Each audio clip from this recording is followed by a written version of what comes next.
between people pleasing and your health. My name is Amy Ballantyne. Welcome to Power to the People Pleasers. I'm so excited to have my guest Casey here. Welcome, Casey. Thank you so much for having me. Excited to have this conversation. Yes, and you have such a beautiful story. I know we're going to get into that, but I want to ask you the question I ask everyone. Have you ever been a people pleaser? And if yes, how did it show up in your life? Yes, yes, yes. I wore people pleasing like a badge of honor, and it drained me and made honestly just exhausted me. And it really led me down a path of eating behaviors that were self sabotaging.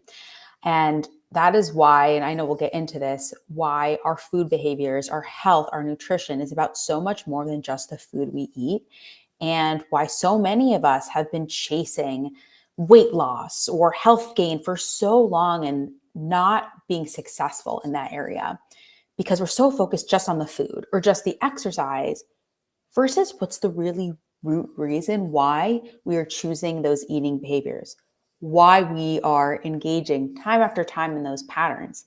And people pleasing comes up again and again.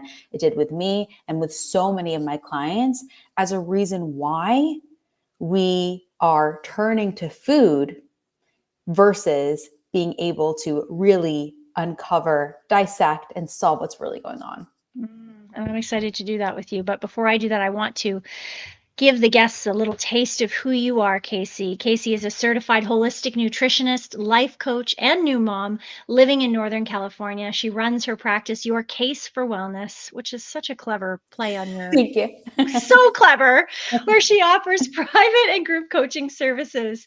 After nearly a decade of struggle with eating disorders and body image issues, she was able to find true health as well as peace with food and her body. And I'm excited to jump in with that point. So, as you've already alluded to, you've had your own journey with eating disorders, and I wondered if is there anything else that you wanted to share about that piece before we dig into the solution? Definitely. So when I say eating disorders, I put it as plural because that's what it was for me. It really started from a place of restriction and getting very underweight with my body. And then eventually, though, like my body had enough. My was craving nourishment. My hormones were totally out of place. And I all of a sudden felt like I was experiencing these uncontrollable cravings. And I would get so angry at myself because I would then overeat. And I felt like there was just some like monster in my body and that I couldn't quiet it. And I felt so ashamed. I was eating large amounts of food in secret, and I just felt so disappointed in myself. And I kept, though, trying to use the same measures I had in the past. Like, how can I just restrict more and count more calories and exercise more? And these swings in my body were just not serving me mentally, physically, definitely not emotionally, right? Mhm. And I was just trying to put up this whole facade that everything was great, and always doing for others, and then just really suffering in secret, not wanting to put my issues on other people. And I thought, like, I've worked hard in so many aspects of my life. Like, why can't I just make it work for myself now? And it wasn't until it's like finally like a switch hit me that I was like, well, clearly I'm doing the same thing over and over, just with different names of diets or different, but it's Mhm. all really the same mechanism and it's not freaking working. So Mhm. something systemically has to change. So that is when I got introduced to the concept of intuitive eating, which, if you're not familiar, there are 10 main principles of intuitive eating, and it really focuses on building body trust, understanding your hunger and fullness, getting rid of the diet mentality. And I worked with a practitioner there, and that was really helpful, but it didn't get me to exactly where I wanted to be. I still had gained a lot of weight and I wasn't feeling comfortable in my body. And while I did have much more peace with food and with my body, I still wanted to understand how nutrition could empower me. In the past, it was always like nutrition, how it was going to limit me. I wanted to understand how it could empower me. And so I worked with a functional, holistic practitioner who really helped me to see food as not the enemy. We don't have to count calories. We don't have to count macros. We can listen to our body, but also like you deserve to know how to best nourish your body. And with that experience, everything changed for me. I was able to instill this idea that I can not be obsessed with food and still be able to get to a healthy body weight that I feel confident in. And from there, I went on to get my certifications and open up my own practice.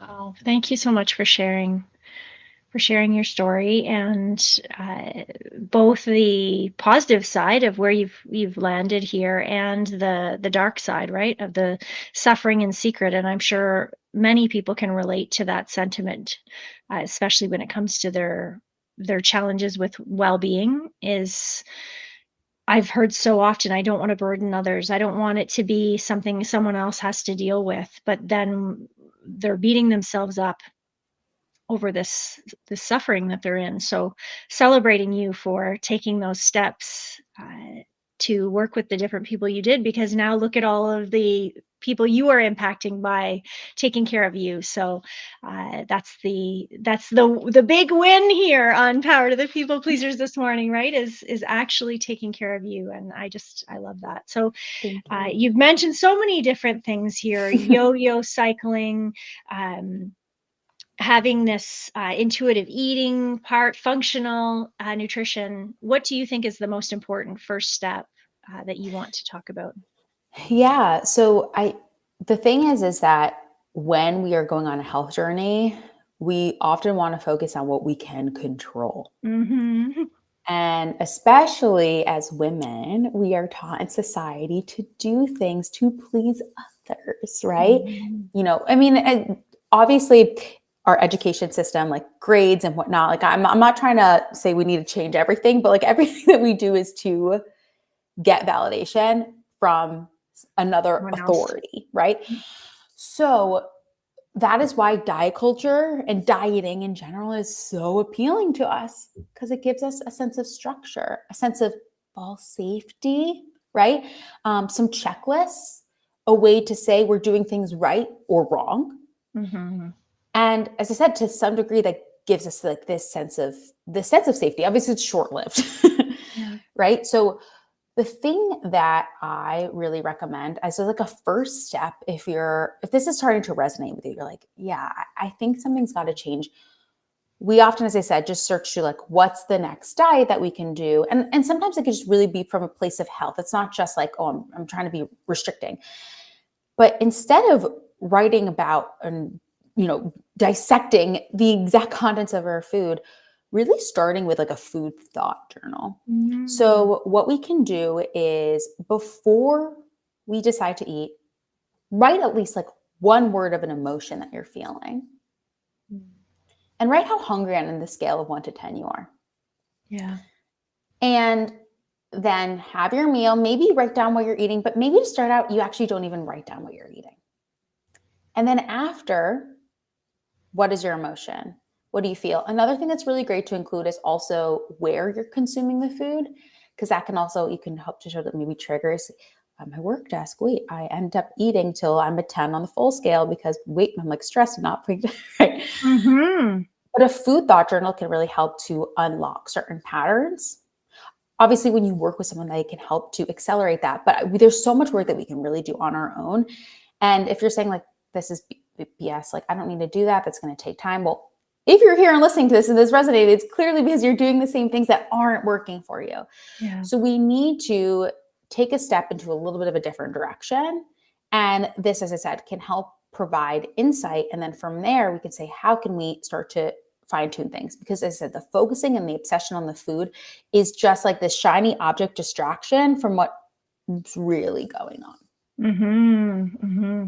I appreciate that concept very much, and think that is an excellent. I've followed intuitive eating for a long time as well, and I love this idea of tapping into how you're feeling and actually recording it. So often in the conversations that I have, and I'm sure it's the same with you, people are like, "Oh, I don't need to record it," and I'll say, "Okay, well, let's just see how much you can remember in 2 weeks about what you ate 14 days ago."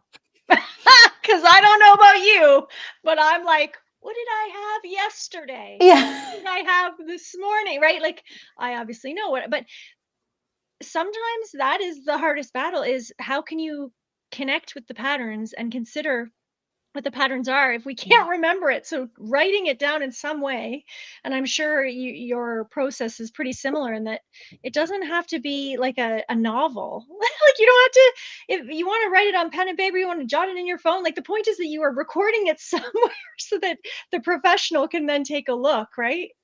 Exactly. And with clients, before we meet for the first time, one thing I have them to do is take pictures of their meals.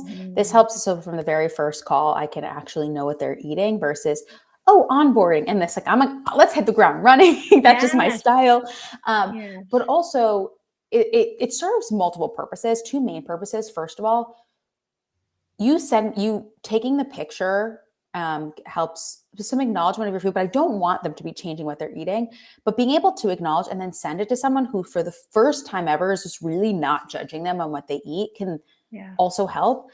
But also with the taking of a picture, it's versus like, writing down meticulously a half cup of brown rice. No, we just Yeah. want to be able to have an understanding of the Yeah. food versus an obsession. And it's like the first step in how we can get away from obsession more to acknowledgement and empowerment.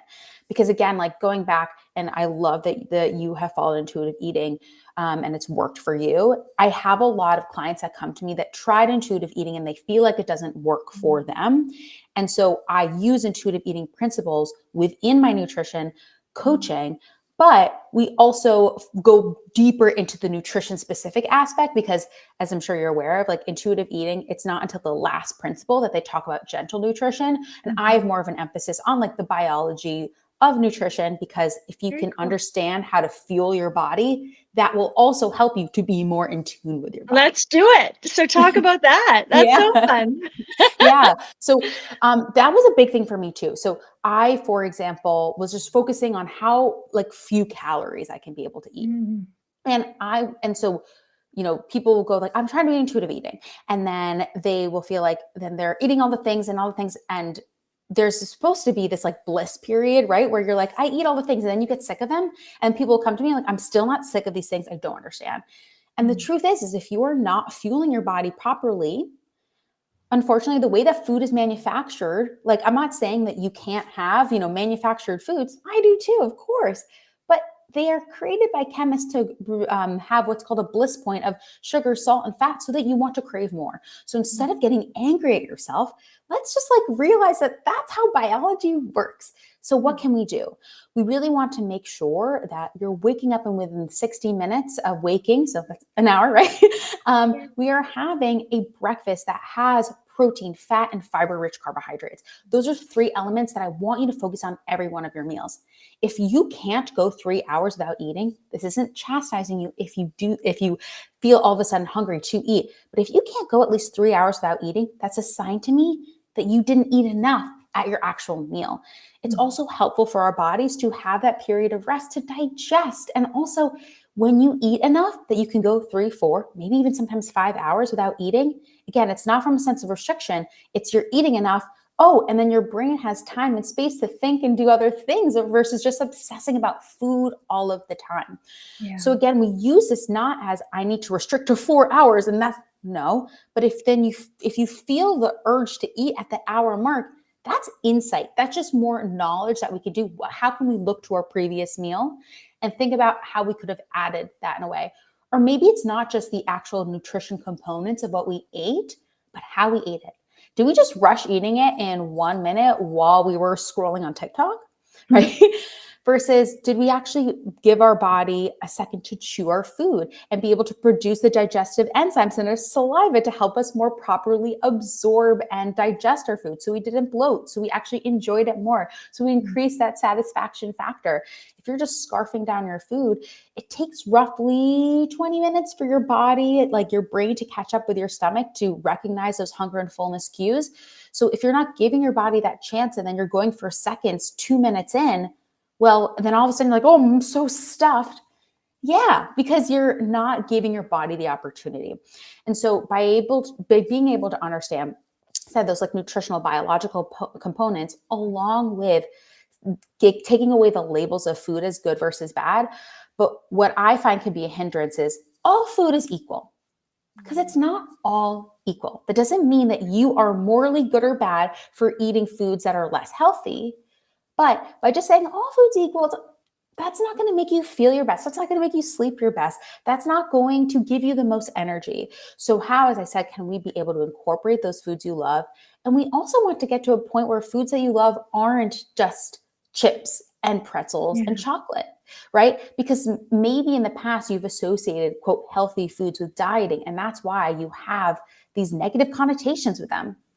We want you to have more balance in all of those arenas. You're speaking my language. I mean, I think you and I could hang out all day and talk about this. I'd love to.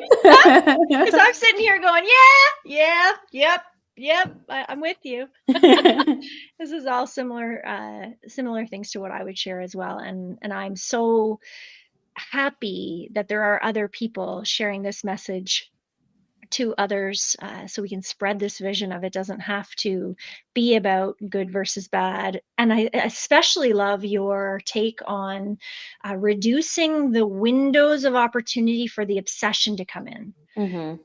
So I think that is a very interesting awareness for me to take away as well, and to be sharing. So you mentioned when we first started chatting together in our initial conversation about sustainable aesthetic goals, and how we wanted to talk about health all over, not just nutrition, right? Not just exercise. Can you speak a little bit about people who are people pleasing and or struggling with eating disorders, and how your approach helps them to deal with the aesthetic goals that they have? Definitely. So there's obviously different stages of your journey. I do not work with individuals with active eating disorders. That's just not like my scope of practice.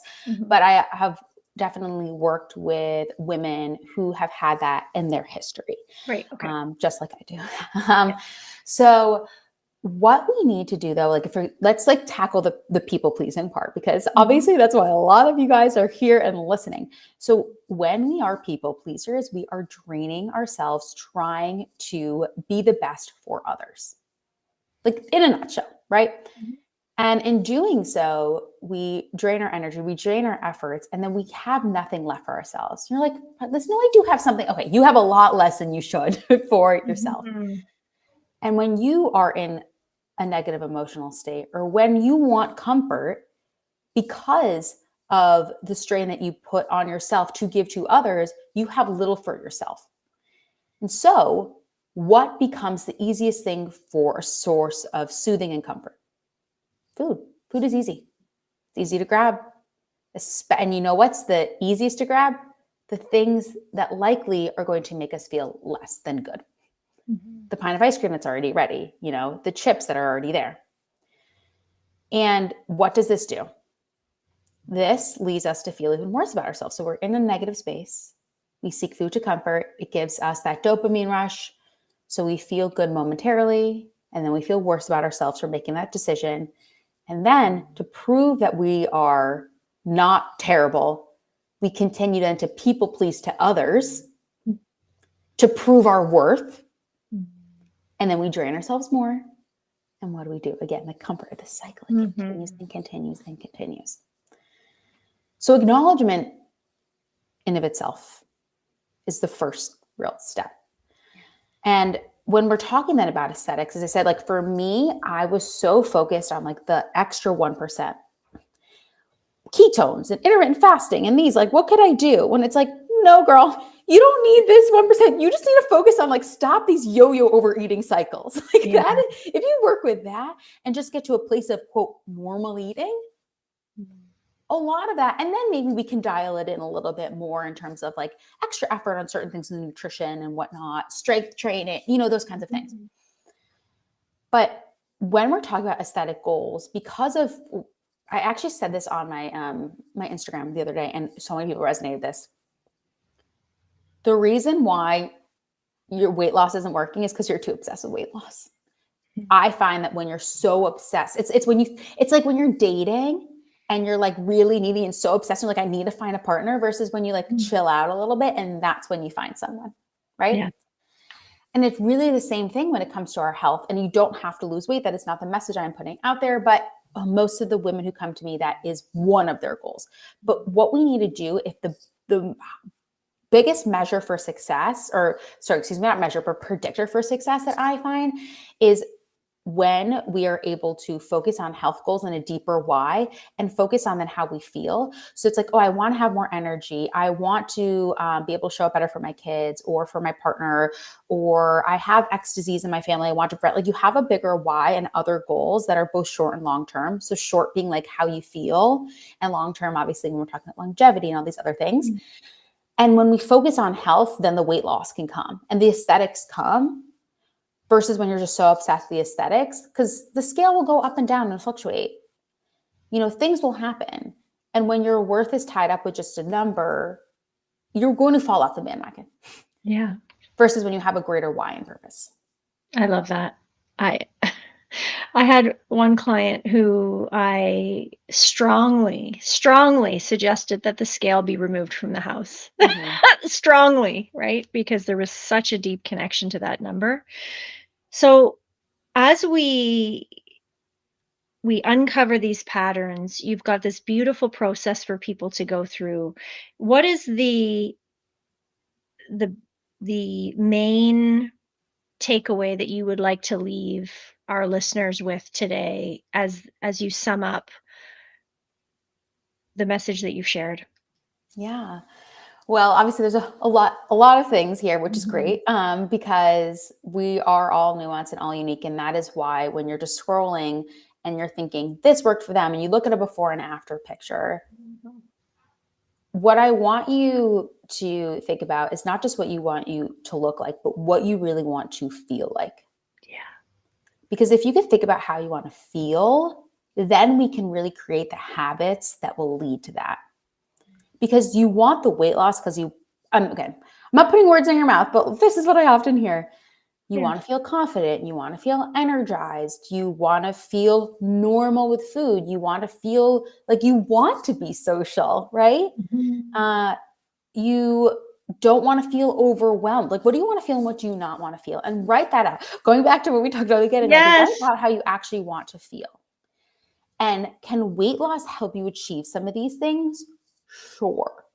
But then what are the habits you could do daily? So for example, I don't want to feel as overwhelmed. I want to feel energized.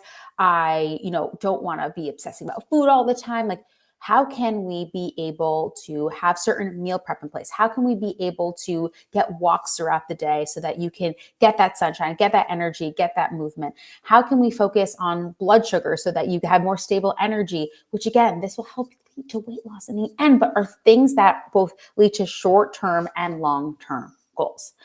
So we just need to not be so hyper-focused on the body.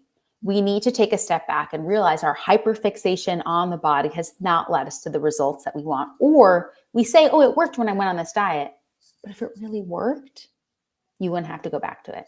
And that's the message I want to leave with. Yes. Yes. If it really worked, we wouldn't have to come back to it. For sure. I love this. Casey, you are a wealth of knowledge with beautiful energy, and I know that you're making a huge difference for many, many people. And I want to thank you so much for being on the show today. Thank you so much for having me.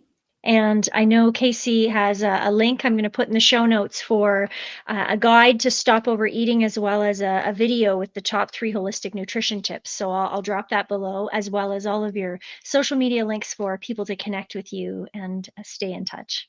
That sounds great. Thank you so much. And to our listeners, I want to thank you so much once again for tuning into Power to the People Pleasers. Share it with your friends. Maybe rate the podcast, be a subscriber. We would love to have this message spread even further. And I want to thank you. Stay tuned for the next episode of Power to the People Pleasers coming soon. Have a